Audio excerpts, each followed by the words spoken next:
But I want to begin with that health update where the Ministry of Health is calling on the public to enhance personal hygiene measures as the numbers of cholera cases in the country hit 97.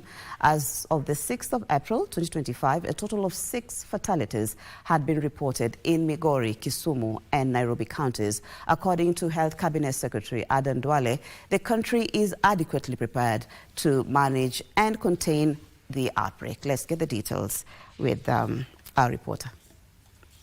In a statement by Health Cabinet Secretary Adan Duale, Kenya has 97 confirmed cholera cases, with 6 fatalities have been reported in the 3 counties of Migori, Kisumu and Nairobi. Migori County accounts for the biggest chunk of the cholera cases, which stands at 53 and 1 death. Most patients in Migori have recovered, with 2 remaining hospitalized. Kisumu County has 32 cases and 4 deaths, with Nyando and Muhoroni sub-counties affected. Nairobi County, on the other hand, has 12 cases and 1 death. The affected sub-counties are Kasarani, Embakasi East, Embakasi Central, Roysambu, Kibra and Dagoretti South. As the Ministry of Health maintains it has enhanced surveillance, the public has been urged to wash hands frequently with soap and water, especially after using the toilet, before eating or preparing food and after caring for the sick.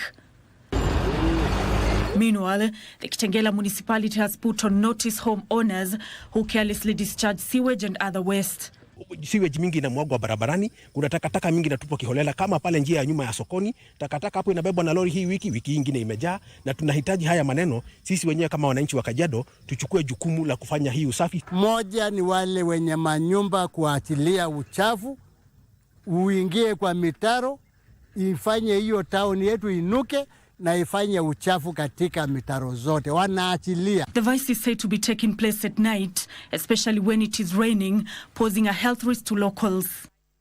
Kimpata yeyote anafanya hivyo, which is against the laws of the county ya Plupa, tutahakikisha kwamba tumemshika, tumeprosecute na tunaweza hata kumnyima license, na kama kuna license tuta-revoke. Ousted Public Service Cabinet Secretary Justin Muturi now claims the state has withdrawn his security detail. Muturi alleged the state has withdrawn the remaining 2 security officers who had been assigned to him owing to his previous position as Speaker of the National Assembly, which he claims is an attempt to silence him.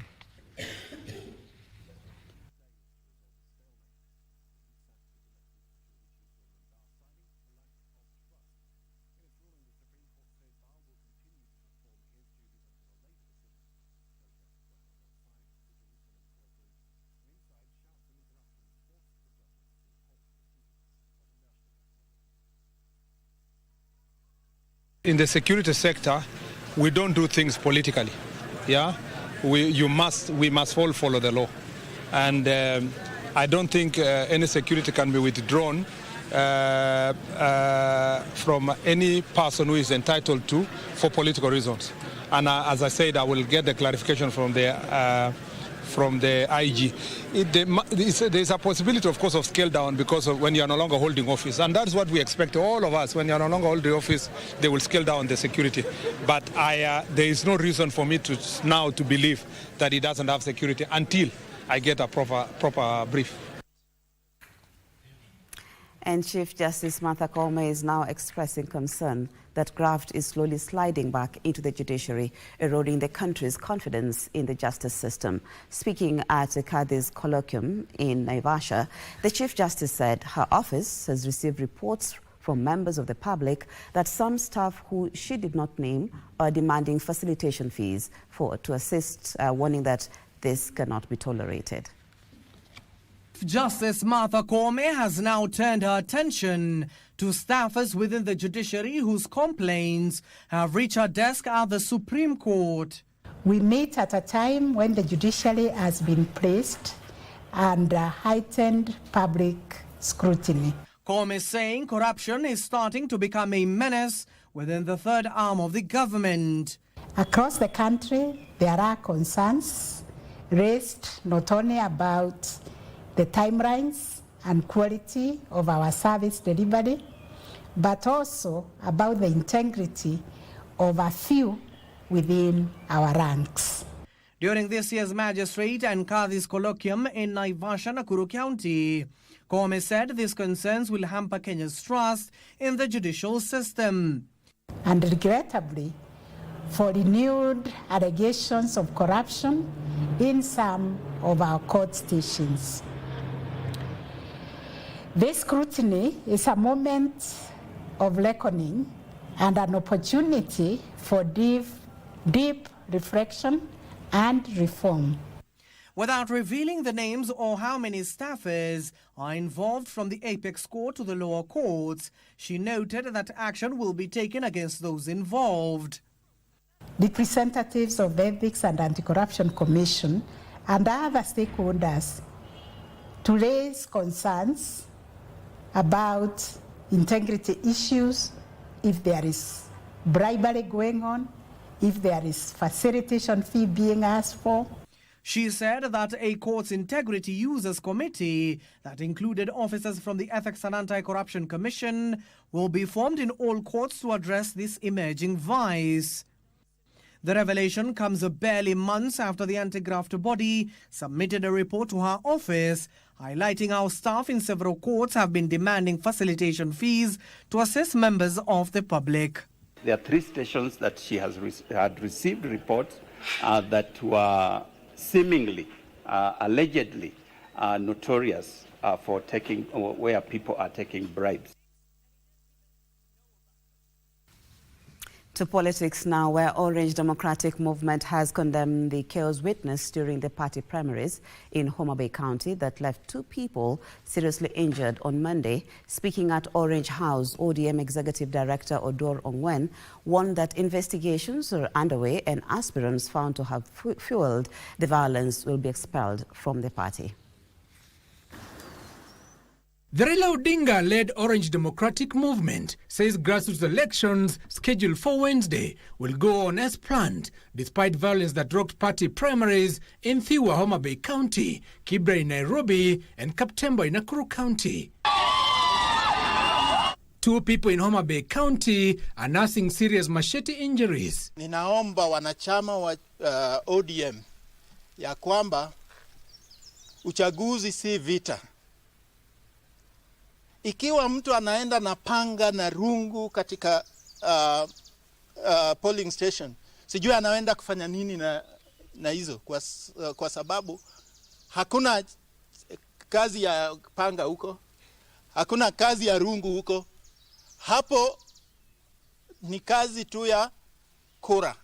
ODM Executive Director Odor Ongwen says the party is conducting investigations and party members found to have sponsored the violence risk expulsion. Those 3 places, those 3 wards where there were challenges, already we have received the information and investigations are being done. First of all, those who are responsible must bear responsibility. And where, like in Kibra, where those people even ran with the material, we can't let them get away with it, because Kibra people must get their rights. So that will definitely be resolved, even if it means repeat elections. Delegates elected in yesterday's exercise will be the only ones eligible to participate in the branch elections, which are scheduled for tomorrow, Wednesday 9th April 2025, in all the 290 constituencies in the country. He, however, said the Monday elections were largely peaceful and called on members to exercise restraint in the branch elections to be held at the constituency level on Wednesday.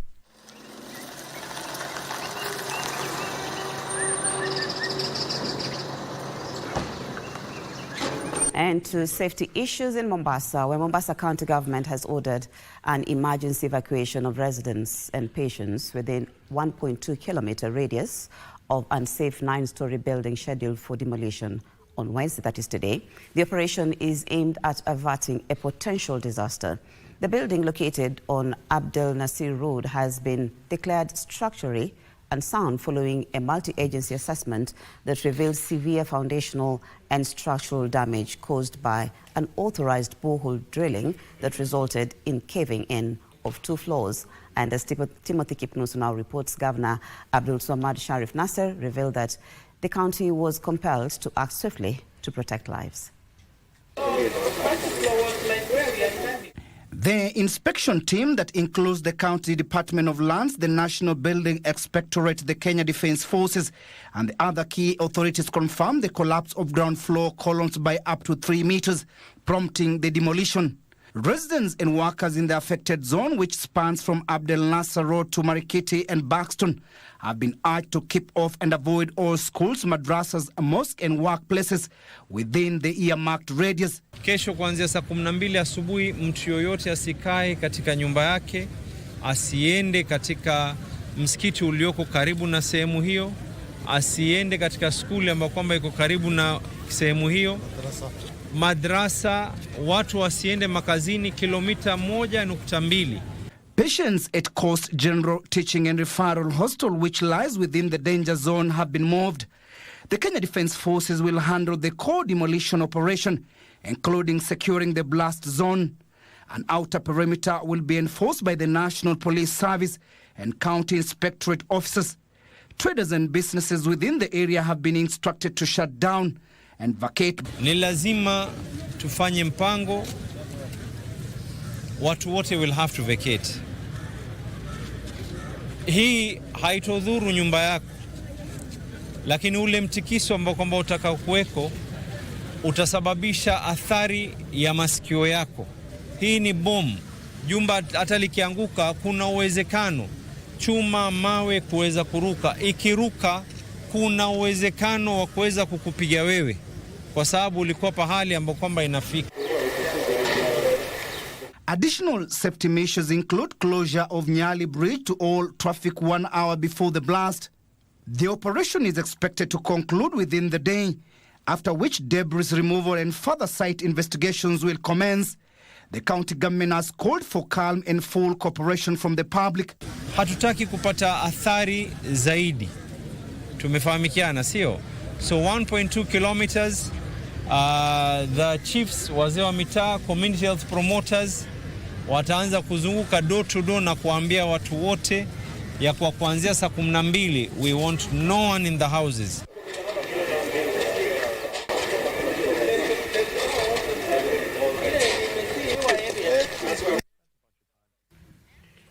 Indeed, those doing business or living around that area should kindly take heed. To matters peace, where hundreds of religious and political leaders globally have vowed to end global conflicts, saying the inter-country conflicts are largely attributed by limited resources. The leaders who are set to converge in Gapyeong, South Korea for the 13th April peace meeting say the summit would foster intercultural dialogue and promote unity. World leaders are next week set to engage in discussions focused on addressing inter-country conflicts exacerbated by limited resources. The South Korea's April 13th peace gathering will serve as a platform for sharing innovative ideas and strategies to cultivate a more harmonious global community. The city of Gapyeong will also play host to an event to inaugurate Cheonwon-gong, a symbolic building dedicated to the promotion of peace, intercultural dialogue, and human unity. The initiative, spearheaded by the Universal Peace Federation, UPF, seeks to establish a crossroads for shared ideas and aspirations, ultimately contributing to a more peaceful world. So all together,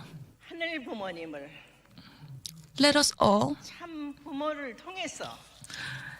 through meeting the true parents, let us all really become true children of our Heavenly Parent, and all together, let us realize God's dream on earth. Let us become such devoted sons and daughters, everyone. We have enjoyed cordial relations with both Koreas in trade and commerce, education, cultural exchange, and technology transfer. And so when it comes to what needs to be done to ensure lasting peace on the peninsula, we are happy to be part of it. All countries have one crisis or the other that they are dealing with. What is important is the commitment to arrive at a true and lasting peace through the most peaceful process. According to a coalition of political and religious leaders, this long-term project is envisioned as a convergence point for international efforts aimed at fostering peace and cooperation among diverse populations. South Korea is expected to become a hub for educational programs, cultural exchanges, and forums that encourage dialogue between nations. UPF co-founder Hak Jahan Moon has emphasized the need for collective awareness of the importance of global peace, calling for a united response to the challenges facing humanity. Members. Irene Muchuma reporting. Crusaders against gender-based violence are advocating for the integration of current existing laws to strengthen the fight against the vice. National Council of Administrative Justice Committee Chairperson Christine Kongo says amalgamation of the laws will ensure a more coordinated and effective response. Meanwhile, the Chairperson Technical Working Group on GBV, Nancy Baraza, says the committee will work to ensure every recommendation will be taken into account in its final report. Members to allow. The Technical Working Group on Gender-Based Violence is working round the clock to collect views from the public that will feature in its final report to the appointing authority. If we make recommendations that touch on a review or fresh legislation in certain areas, we will have to rely on Parliament to do that. With key players converging at the Kenyatta International Convention Centre in Nairobi, the venue for the exercise, Kenya Women Parliamentary Association's Chief Executive Officer Leah Sankaire says there is need to review existing legislations and GBV to align with the evolving realities. There's need to review legislation, the existing legislation, to make sure that these perpetrators don't go unpunished, or rather it doesn't take a lot of time before victims get actually their justice, because justice delayed is justice denied. Kenya National Commission of Human Rights reports that approximately 500 femicide cases have been reported between 2019 and 2024, hence the need for sufficient resourcing of safe homes. The State Department of Gender to collaborate with the national and the county governments to establish and operationalize gender recovery centers and safe houses in every county for ease of access by the survivors, responders, and relatives of the survivors. This even as the Nancy Baraza-led committee has pledged to incorporate all viewpoints in its final report. Doreen Arange for Prime Edition.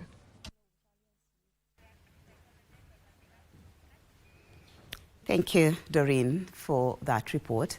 Now to business, where Kenyan food importers should take advantage of the global tariff wars to purchase surpluses that have accumulated from stalemates between countries. International Food Policy Research Institute Director General, that is Johan Swinen, says the current tariff stalemates involving the US will see food exporters explore alternative markets. The International Food Policy Research Institute believes some countries might opt to offload their food surpluses to developing nations due to trade stalemates. This is due to new tariffs by the US that has restricted exports into America. It may very well be that some countries decide that they will, for important commodities like food commodities, they may not impose tariffs, and their prices may actually become lower in the medium run rather than higher, which is good for, it's bad news for the farmers, but it's good news for the consumers. Kenya farmers are being challenged to source for coffee markets across Africa and Europe to mitigate against the 10% tariffs imposed on Kenyan produce to the US. So if there's an import tariff, that means that the price of coffee will increase for the American coffee consumers, but it's actually going to push the price down for the global coffee market. Okay, and so this may be good when you are in Europe and you like coffee, but it's likely to be bad if you're a coffee producer in the rest of the world. Operationalization of the African Continental Free Trade Area as well as promotion of regional trade, are expected to work in favor of African producers. Mostly free trade agreement that's going to save Africa and that's going to help us really to reduce our reliance on external export. To increase local production and reduce the import bill, the private sector is being challenged to boost investment in irrigation and other climate change resilience strategies. Asia produce more than what they need at the continent level. Africa does not. One of the big differences between the two continents, Asia has about 58% of its irrigation, of its agricultural production irrigated. In Africa, we have only about 8%. A look at sports. Sports Cabinet Secretary Salim Voria on Tuesday confirmed that 1.6 billion shillings CHAN and AFCON hosting fee required by the Confederation of African Football has been fully settled and that Kenya is now ready to host the two continental championships. While appearing before the Parliamentary Departmental Committee on Sports, Mvoria assured stakeholders that the government would not interfere with the operations of sports federations, promising support and respect for institutional independence. Meanwhile, FKF President Hussein Mohammed has reiterated that the federations aim to revitalize football in the country.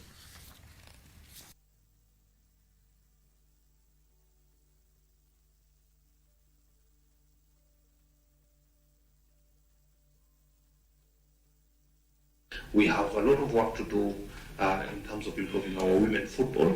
It has shown a lot of promise. So the current situation is that our women's football seems to be doing better than the men's football. We've invested heavily in women's football. We've provided support for the women's football. I'm not sure if you are aware that the Kenya under-17 actually played yesterday against Morocco, and we beat them 2-0. We have a very big job to do, and the job starts by cleaning up the past and giving us the present and be able to show us the future of football in this country. And I believe you have what it takes with the two lovely footballers loved in this country for many years. That's where we bring the news to a close. Thank you so much, as always, for starting your day with us here on Good Morning Kenya. My name is Marie Yambo, and I want to give room to the rest of the Good Morning Kenyan crew, including Victor Lowe, my colleagues Vivian and Mike, to take you through the rest of the program. And for more news updates, do stay tuned.